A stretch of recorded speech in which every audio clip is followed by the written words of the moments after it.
Welcome to another video explaining the universe using the particle model.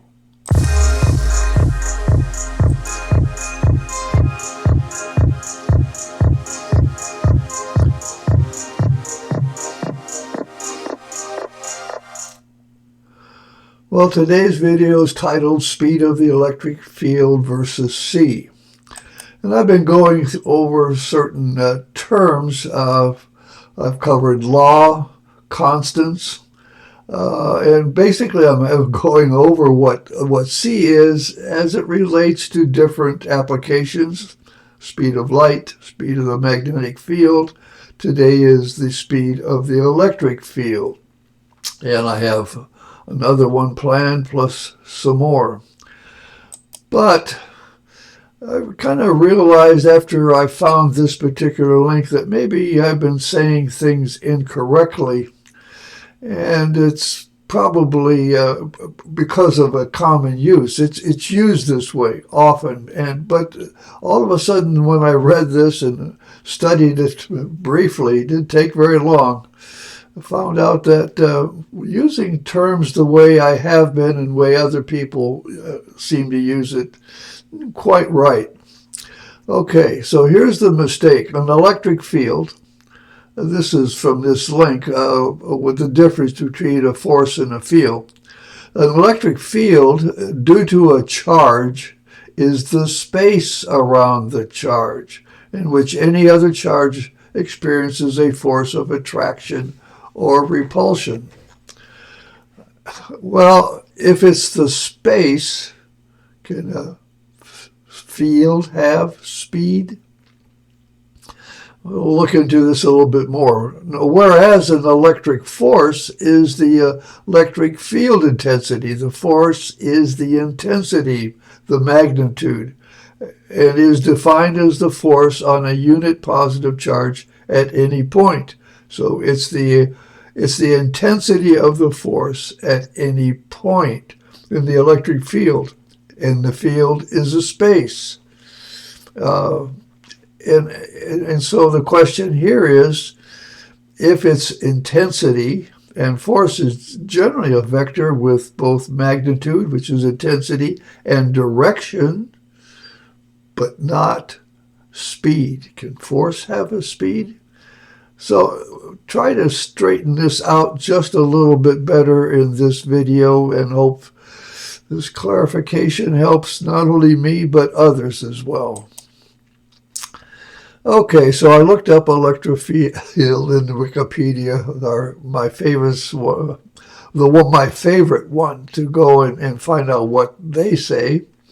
An electric field, sometimes called E field, is a physical field. Hey, based on what we just said, that sounds pretty good.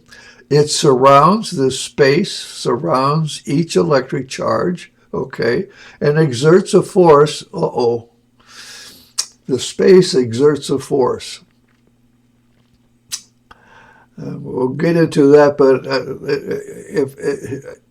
I don't see how space, an area, a volume, can exert a force on other charges, either attracting or repelling them.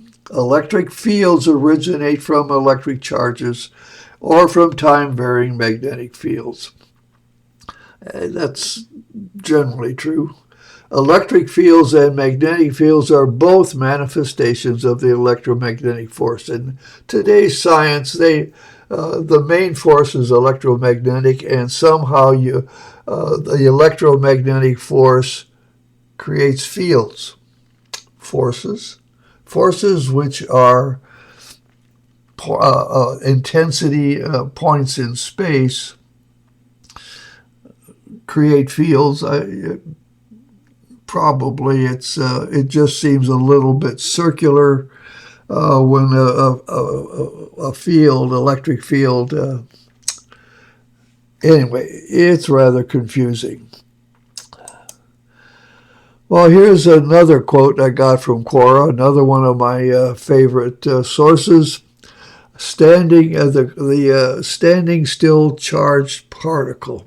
When a charged particle is standing still, not moving, it produces of an electrical force. That force, this is a particle that creates a force. That force rejects or repels another charged particle, attraction. The electrical force travels at the speed of light. If force is the intensity of the field at a certain point, how can it travel at the speed of light? My question, how can a charged particle that is not moving, that moves at the speed c? That's magic. To me, that's just magic.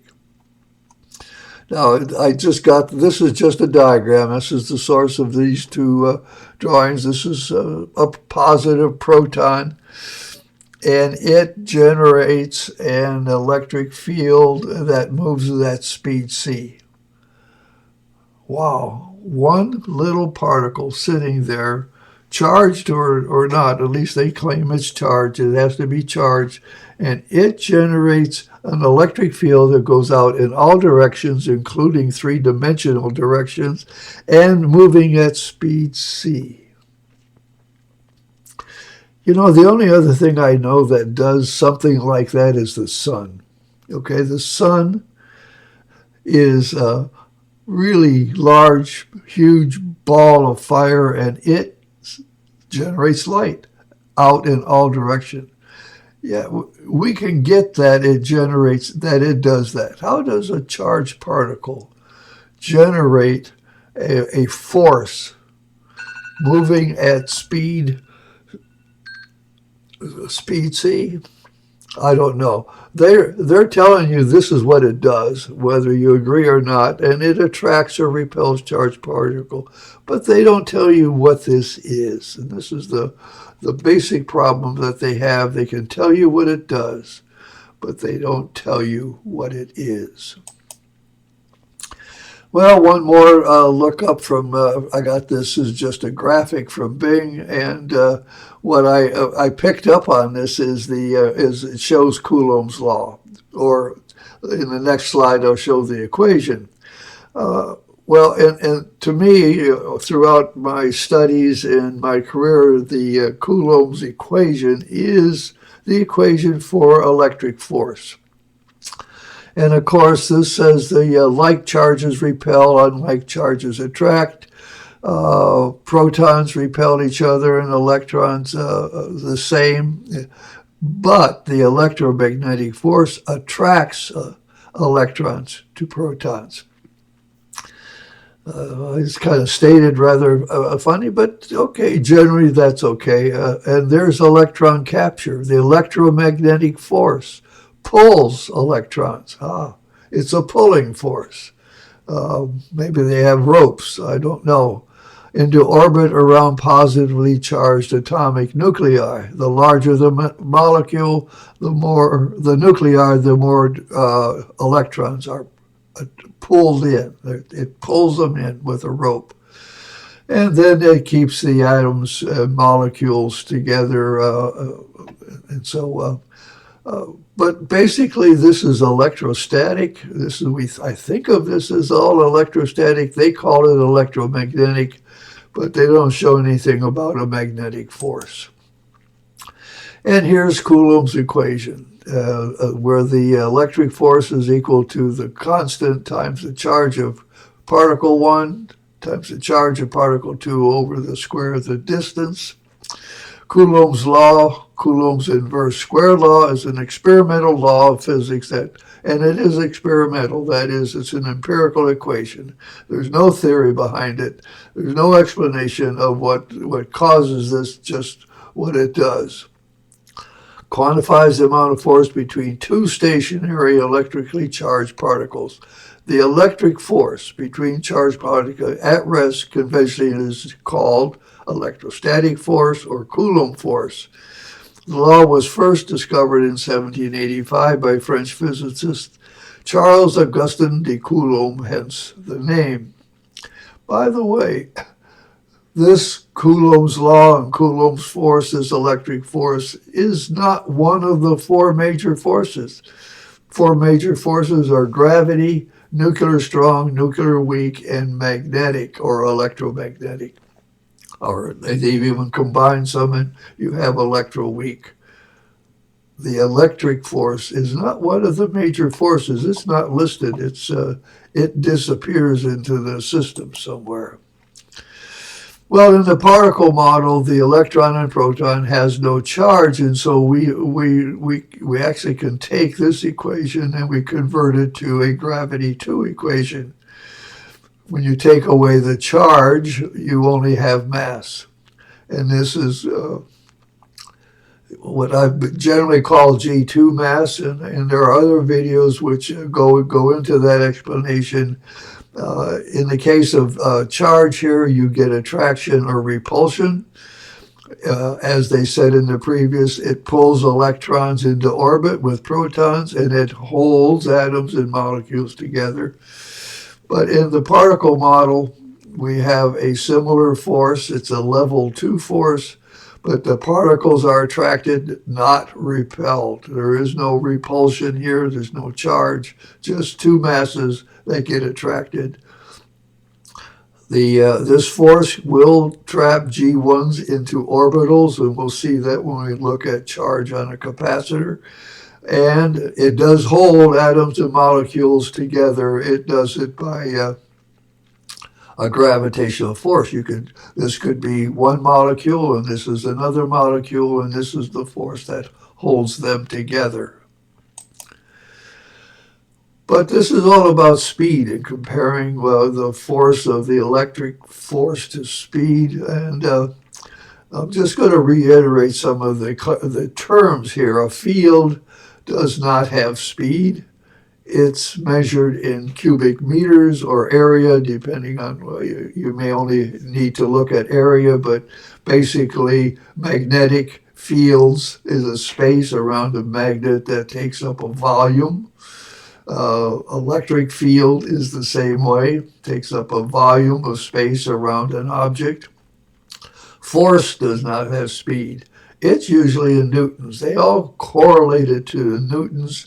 In the particle model, the level 2 force may not end up being in newtons. It may end up with a different term, but for the time being, science today has made all of them to be related to newtons. But it's an object or a particle or an atom or larger objects, molecules.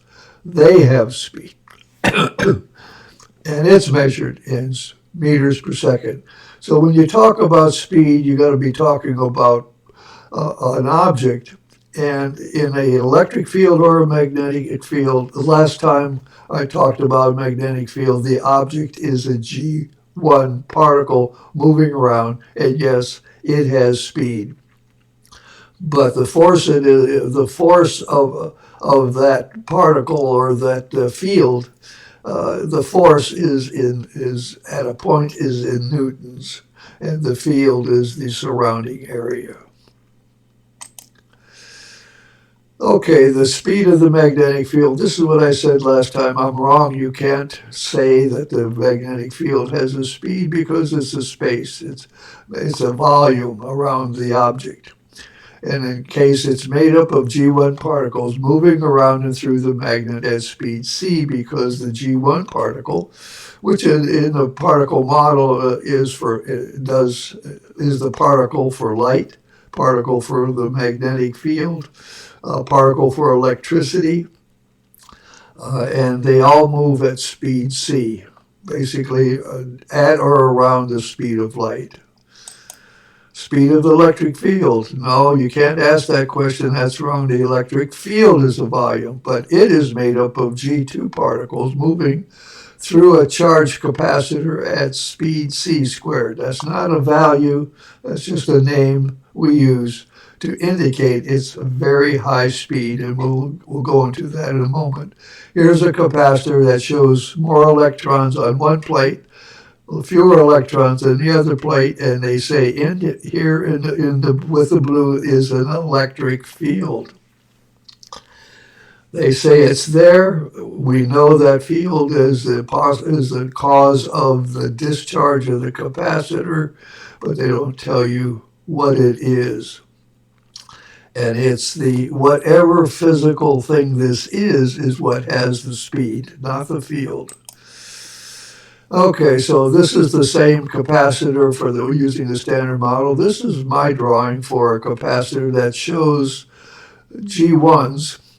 G1 is also electricity flowing around through the circuit, and it charges the capacitor.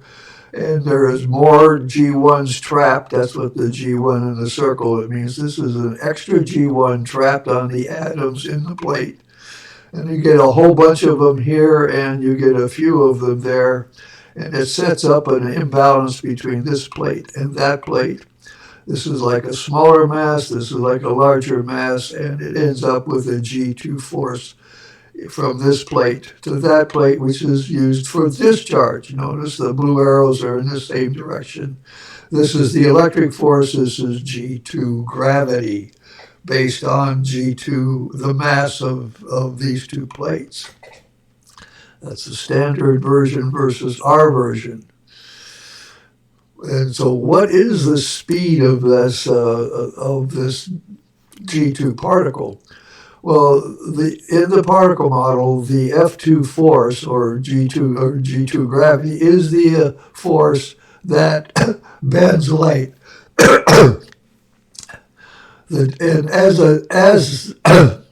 Because it's bending light and light is moving at speed c, I claim that the G2 particle must be faster than light if it is to bend light, which moves at c, and bend it in a gravitational sense. Now, one of the things you can think of, if I can do this, I don't have much area here, is that you have the one particle moving at speed c, and you have the other particle, you have the F2, if they're both moving at speed c, G2 can't catch up to it because they're both going at the same rate. In order to even collide with it, it has to move faster. Okay, but I claim that if you're going to bend light in a gravitational sense, it must move faster than c. And TPM uses the term c squared to mean faster than light. Not its actual value. I don't know what it is. I think it's my first guess, seat of the pants estimate was that it's something less than c squared. But what part of the reason I'm saying this, that it moves faster, is that when you compare G2, G1 gravity, which does move at c, it's been measured, and we know that normal gravity, Newtonian gravity, moves at speed c, that when you throw three different balls, a lead ball, wood ball, cotton ball, at the same velocity, same direction, G1 gravity cause the lead ball to fall first, then the wood ball goes further and the cotton ball goes further, and this is all controlled, well-controlled motion. That's gravitational motion. And so G1 gravity is, in the particle models, what's causing that. G2 gravity is what causes light to bend, and you can see that there is a very much gravitational-like bending going on here. Very well-organized, well-controlled gravitational motion.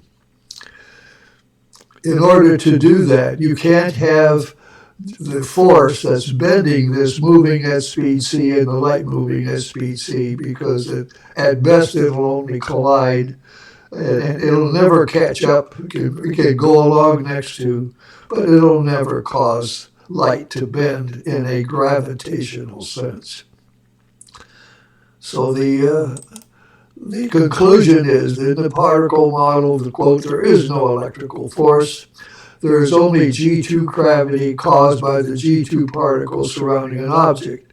This is G2 gravity around a prism, and it's this force that causes the light to bend. And it's a gravitational force just like this one. This sets up G1 gravity, standard Newtonian gravity, around the Earth, and it moves at speed c. In order to bend light, I contend this force, the particle that bends light, the speed of that must be much faster than c.